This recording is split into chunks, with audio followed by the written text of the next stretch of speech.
Hi, friends. Buckle up for another ride with Carpooling with Jesus. I'm Pastor Justin, and today we're talking about the power of listening. Ever wonder how paying attention can make a huge difference in your friendships, in your classroom, and with your family? You might think, why is it so important to listen? I like talking. I have funny things to say. Yes, talking is great, but listening to others helps ensure that when you talk, others will listen to you too. Did you know that one of Jesus's half-brothers actually wrote a book in the Bible? His name is James. James wasn't one of Jesus's disciples. He was family, and he loved Jesus and learned a lot from him.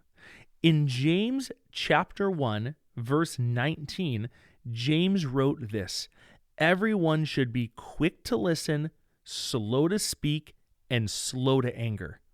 Did you catch that? 3 big things packed in that small verse.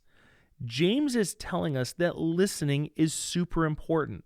First, quick to listen. This means we should be ready and eager to hear what others have to say. It's like when you're excited to hear a story or a joke, you lean in, your ears are open, and you're focused. It's not just about hearing the words, but truly understanding what the other person's saying. When we understand what they're saying, we get a sense of their feelings and their thoughts. Listening shows others that we care about them, just like how Jesus always took time to listen to people's needs while he was traveling with the 12 disciples. He always made time to listen to others. Second, slow to speak. This means we don't rush to give our opinion or talk over others or interrupt them. Instead, we think carefully before we respond.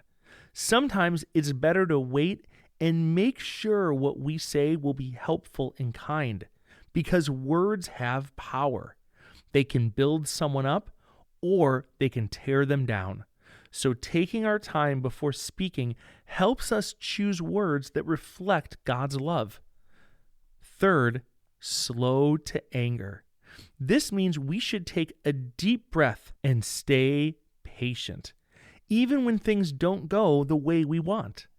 It's easy to get upset when someone says or does something we don't like, but God asks us to pause and think before reacting. This is especially important when someone shares something hard or when we don't agree with them.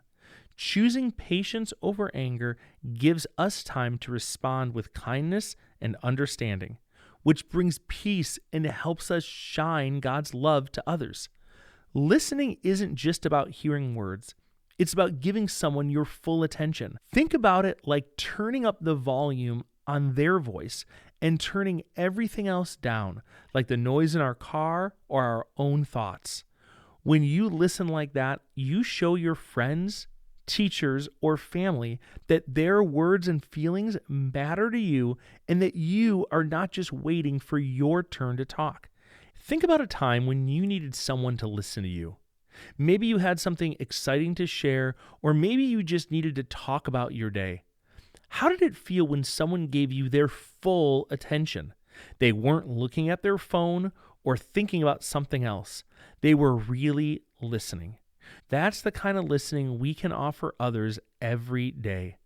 Now, I know sometimes it's easy to get caught up in our own stories. We get excited about something we want to say, and that's okay. It's good to share.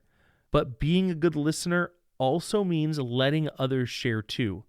When we listen, we help others feel heard and understood, and that builds stronger relationships with whoever we are listening to. We also learn more about each other, and that makes for better connections, just like Jesus made with his friends. Thanks for joining me today on Carpooling with Jesus, and we'll be back tomorrow to turn another car ride into a faith-filled moment. Remember, no matter where you are or how you're listening, God loves you.